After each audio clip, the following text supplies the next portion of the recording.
इस कार्यक्रम के पुण्यार्जक हैं विद्या अरह गुरु भक्त परिवार श्री निर्मल आभा जी, आशीष प्रिया जी, प्रणीत जी, प्रियांश जी, राम का परिवार बयाना जयपुर एवं शैफाली जी, सौरभ जी अमेरिका, श्री प्रकाश चंद्र जी, श्रीमती मुन्नी देवी, प्रदीप कुमार रानू जी, कमल जी नेहा, हंसनी जैन एवं समस्त काला परिवार गढ़मोरा वाला परिवार Jaipur. Firm Adinath cable company, doctor Shri Umesh Singhai, Asha Singhai, Upendra Singhai, Sonia Singhai, Utkarsh Singhai, Abira Singhai, Vrinda Singhai, Harsh Singhai, Antulata Singhai, Chittorgarh Rajasthan.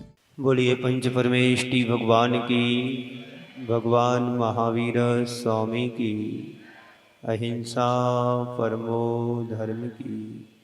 परम पूज्य आचार्य गुरुवर श्री विद्यासागर जी महाराज की, परम पूज्य आचार्य श्री समय सागर जी महाराज की, परम पूज्य सुंदर सागर जी महाराज की।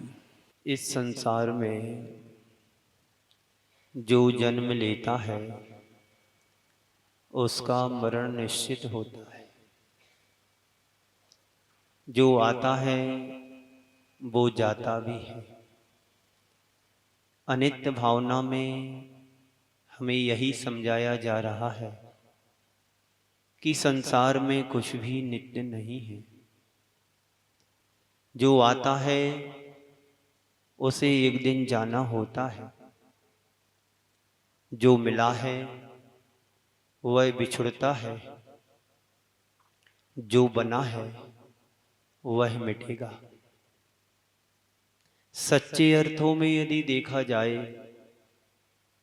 मृत्यु जन्म के लिए, आना जाने के लिए, पाना खोने के लिए, सूर्य का उगना डूबने के लिए, इस तरह से आना जाना, मिलना जुड़ना बिछुड़ना इस संसार में लगा हुआ है। सुख दुख ये सब हमारे जीवन के साथ चल रहा है। ये सब प्रकृति के नियम हैं। इसे हम टाल नहीं सकते हैं। कोई व्यक्ति ये सोचे कि अब तो मेरा जन्म हो गया है, अब कभी मुझे संसार से जाना नहीं होगा, ये उसकी भ्रांति है और उसका ये भ्रम भी है। हम और आप क्या, संसार का हर प्राणी इस घटना से गुजरता है। महापुरुषों के जीवन को भी देखें यदि हम, उनने भी जन्म लिया और उनका भी मरण हुआ। वो इस संसार में आए और हम सबको शिक्षा और सीख देकर के चले भी गए। गुरुदेव ने भी जन्म लिया था कभी इस धरा पर, वो भी आए और वो भी यहां से अपनी साधना करके वो भी चले गए। तो संत कहते हैं उत्पत्ति के साथ विनाश का संबंध जुड़ा हुआ है, जन्म के साथ मरण का संबंध जुड़ा हुआ है, संयोग के साथ वियोग का संबंध जुड़ा हुआ है, आने के साथ जाने का संबंध बना हुआ है। हम लाख कोशिश करें लेकिन प्रकृति के नियमों का हम उल्लंघन नहीं कर सकते हैं। ये सार्वभौमिक सत्य बात है। जो इस पर विश्वास कर लेता है वो फिर आने और जाने में, पाने और खोने में ज्यादा विकल्प नहीं करता है।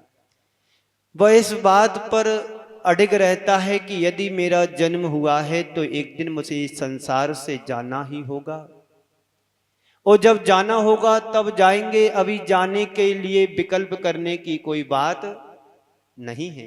आपकी नगर में साधु संत आते हैं और चले चले बोलो तो जाते हैं। आप लाख कोशिश करो कि इन्हें रोक करके रोक भी सकते हो तो कितने दिन रोक करके रख सकते हो बोलो। नदी बह रही है और बहती हुई नदी को कोई रोकना चाहे तो क्या रोक सकता है? रोक सकता है। उस पर बांध बना करके नदी के पानी को रोक लेते हैं, लेकिन नदी के वेग को कोई नहीं रोक पाया। बांध बना लिया, नदी अपने प्रवाह से चल रही है, जब बांध के लेवल पर जल आता है तो पुनः फॉल होने लगता है, गिरने लगता है,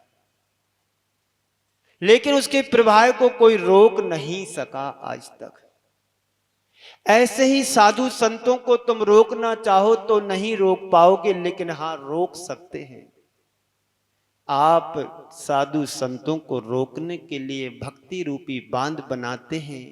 उन्हें आप महीने, 6 महीने, 4 महीने, 3 महीने, 15 दिन, 10 दिन, 8 दिन, 1 दिन, 2 दिन रोक सकते हैं, लेकिन उनके गतिशील जो कदम होते हैं उन्हें कोई रोक नहीं सकता है।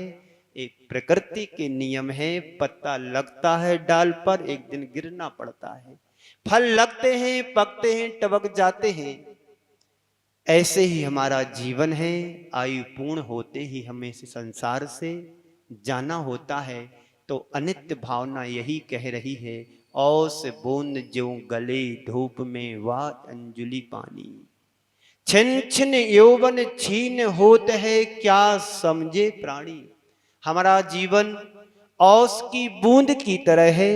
औस की बूंद कब तक अच्छी लगती है? जब तक उस पर सूर्य का प्रकाश नहीं पड़ता है। आप लोगों ने कभी औस की बूंद देखी? बोलो, किसने देखी? हाथ ऊपर करो। कब देखी? उठने के बाद कि सोने के बाद? जब आप प्रातः काल जब घूमने के लिए जाते हो तो घास की धूप पर एक एक बूंद मोतियों की तरह चमचमाती है। औस बूंद ज्यों गले धूप में, औस की बूंद धूप के पड़ते ही गल जाती है, विलीन हो जाती है, समाप्त हो जाती है। संत कहते हैं वैसे ही हमारा जीवन है।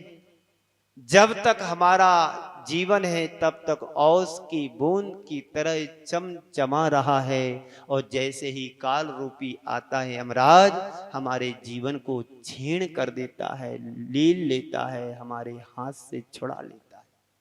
हमारा जीवन भी औस की बूंद की तरह है, जैसे विलीन हो जाते हैं सूर्य की किरण पड़ते ही, ऐसा हमारी आयु पूर्ण होते ही जीवन समाप्त हो जाता है। और हमारा जीवन कैसा है? जैसे अंजलि में पानी भरते हैं, एक एक बूंद करके पानी निकल रहा है, अंजलि खाली हो रही है, पर उस व्यक्ति को पता नहीं पड़ता कि हमारी अंजलि खाली हो रही कि भर रही है।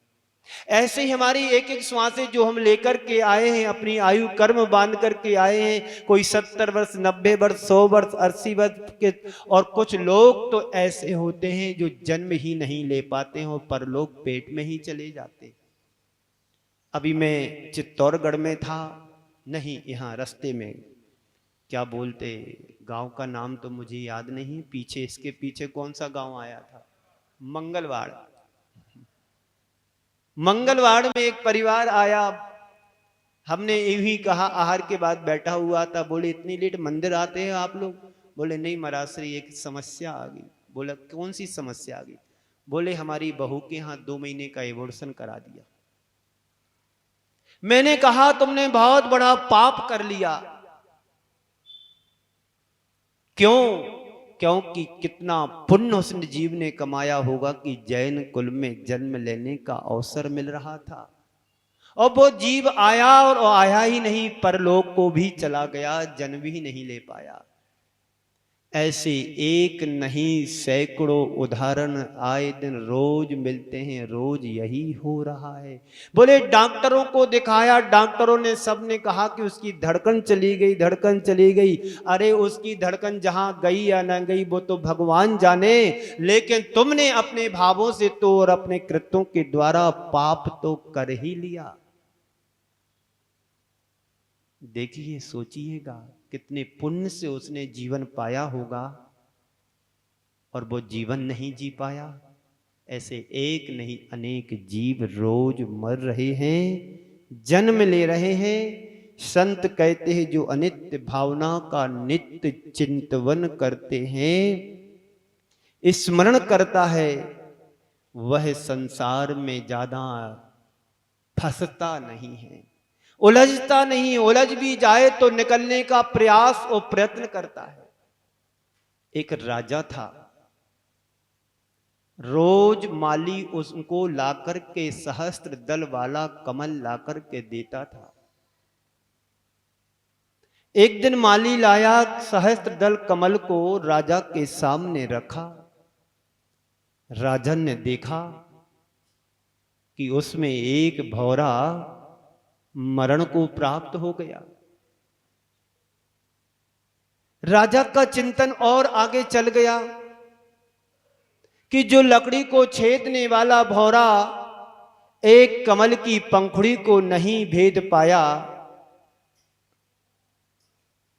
एक कमल की पंखुड़ी को नहीं छेद पाया, स्पर्श इंद्री की आसक्ति के कारण वो अपने प्राणों को गंवा दिया। बंधुए, एक भौरे की बात नहीं है, संसार के हर प्राणियों के साथ ये घटना घट रही है। बड़े बड़े काम कर लेंगे, लेकिन जब आसक्त व्यक्ति हो जाता है, उस आसक्ति में फंस करके अपने जीवन को भी गंवा देता है। एक बार ऐसा हुआ, डाल से गिरते हुए पत्ते ने वृक्ष की ओर देख करके कहा, अब मैं जा रहा हूं, अब मैं जा रहा हूं, काफी दिन तक तुम्हारे साथ में रहा हूं, पता नहीं अब तुम्हारे से कब मिलूंगा। कौन कह रहा है? एक पत्ता वृक्ष की डाल से कह रहा है कि मैं काफी दिनों से आपके साथ रहा हूं, अब मैं जा रहा हूं, पता नहीं मैं आपसे अब कब मिलूंगा, तुम्हारा हमारा मिलन अब कब होगा मुझे नहीं पता। हाँ, तुम्हारे इतने दिन तुम्हारे साथ रहा हूं, इसका मैं तुम्हें धन्यवाद देता हूं। इतना कहकर पत्ता नीचे गिर गया। जब पत्ता नीचे गिरा तो गिरते हुए पत्ते को देखकर के वृक्ष ने कहा, उसे समझाया, तुम व्यर्थ में दुखी हो रहे हो। संसार की ये रीत है, नियति है कि जो आया है उसे एक दिन जाना पड़ेगा। एक जाता है तभी दूसरा आता है। अभी आज या कल कोई कह रहा था, महाराज श्री आपके आने के पहले एक संघ और आया था, यदि वो संघ यहां रुका रहता तो हम कैसे आ पाते। जब स्टेशन खाली होती है तभी गाड़ी को लाइन मिलती है। तो कहने का मतलब है, जब एक जाता है तभी दूसरा आता है। अभी तुम जा रहे हो, ना जाने तुम्हारे जाने से पहले कितने पत्ते आए और चले गए। आप व्यर्थ में दुखी हो रहे हो।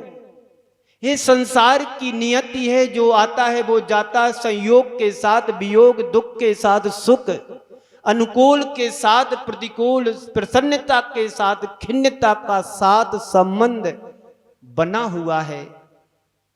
यहां पर ना जाने कितने लोग आए और इस संसार से तुम्हारे गांव से भी चले गए। कुछ गांव से ऊपर चले गए, कुछ गांव से पलायन भी हो गए, कुछ गांव में अभी हैं। कुछ लोगों की जाने की तैयारियां भी चल रही हैं, कुछ लोगों की आने की भी तैयारियां चल रही होगी। तो पत्ता कह रहा, वृक्ष कह रहा है समझाते हुए कि ना जाने तुम्हारे जाने से पहले कितने पत्ते चले गए, आए और चले गए। उनके जाने पर ही तुम यहां पर आ सके, और आपके जाने पर कोई दूसरा आएगा, आ सकेगा। सच्चे अर्थों में विचार किया जाए तो संसार के हर संयोग वियोगमय होता है। बोलो, संयोग के साथ वियोग होता है कि नहीं होता है? होता है। केवल एक पत्ते की तरह है जो कल तक पेड़ पर टिका हुआ था, एक दिन उसे झड़ना ही पड़ेगा। संत कहते हैं, कहीं पर कली खिलती है तो कहीं पर कली मुरझा भी रही है। हकीकत तो यह है कि प्रत्येक फूल का जन्म मुरझाने के लिए होता है। हर प्राणी का जन्म मरण के लिए होता है, चाहे वो एक इंद्री हो, चाहे दो इंद्री हो, चाहे तीन इंद्री हो, चाहे चौर इंद्री हो, या कोई भी इंद्री हो। हर प्राणी का, हर जीव का जन्म मरण के लिए होता है। तो कहीं पर फूल खिलता है तो एक दिन उसे मुरझाने भी पड़ता है। आज फूल खिला है तो कल उसे मुरझाना पड़ेगा। सच तो यह है कि जो व्यक्ति खिलते हुए फूल में मुरझाने के रूप को देख लेता है, वही सच्चे अर्थों में प्रज्ञा को उपलब्ध कर लेता है, प्रज्ञा रूपी चक्षु को प्राप्त कर लेता है। तो कली का खिलना और मुरझाना ये निश्चित ही है। क्या पता तुम्हारे जीवन की कली कब मुरझा जाए। संत कहते हैं तुम्हारे जीवन की कली मुरझाए उससे पहले एक नए खिलने का अपने जीवन में उपाय कर लेना चाहिए। मैं बार बार कहता हूं, तुम्हारे जीवन का अंत हो उससे पहले एक जीवन को नया बनाने का इंतजाम कर लेना चाहिए। हमें संसार में इस संसार से जहां भी जाएं वहां पर हमारे लिए वो मिलना चाहिए जो तुमने कभी सोचा भी नहीं होगा।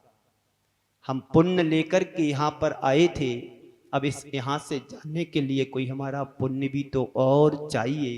पुराना पुण्य आपने खर्च कर दिया, आपका सब बैलेंस खत्म हो गया, तो आपको क्या बैंक वाला नया पैसा देगा? पैसा जब तुम्हारा जमा होगा तभी ना मिलेगा। एटीएम भी पैसा नहीं देगा, बैंक वाला भी नहीं देगा। तो यही भी संत कहते हैं कि यदि हमने पुण्य से इधर जन्म लिया है तो और ऐसा नया पुण्य हमें डिपॉजिट करना है जिससे जिस भव में हम जाएं वहां पर नया रूप मुझे मिले। तो मालूम है कब तुम्हारे जीवन की अंतिम श्वास बन जाए, ये हमारे जीवन की हकीकत है। इसलिए इस खिली हुई कली से सदुपयोग करने की कला सीख लेना चाहिए। बगीचे में आप लोग जब कभी जाते हैं तो दो तरह की दृष्टि हमें उसे दिखाई पड़ती है। एक तो खिलता हुआ कमल दिखाई देता है, दूसरा वहाँ पर सड़ी गड़ी पत्तियाँ दिखाई देती हैं। आप किसे देखना पसंद करते हैं? आप खिले हुए फूल को देखना पसंद करते हैं कि यहाँ वहाँ पर पड़े हुए पत्ते कांटे आदि गंदगी को पसंद करते हैं? इस कार्यक्रम के पुण्यार्जक थे विद्या अर्ह गुरु भक्त परिवार श्री निर्मल आभा जी, आशीष प्रिया जी, प्रणीत जी, प्रियांश जी, राम का परिवार बयाना जयपुर एवं शैफाली जी, सौरभ जी अमेरिका, श्री प्रकाश चंद्र जी, श्रीमती मुन्नी देवी, प्रदीप कुमार रानू जी, कमल जी नेहा, हंसनी जैन एवं समस्त काला परिवार गढ़मूरा वाला परिवार Jaipur. Firm Adinath cable company, doctor Shri Umesh Singhai, Asha Singhai, Upendra Singhai, Sonia Singhai, Utkarsh Singhai, Abira Singhai, Vrinda Singhai, Harsh Singhai, Antulata Singhai, Chittorgarh Rajasthan.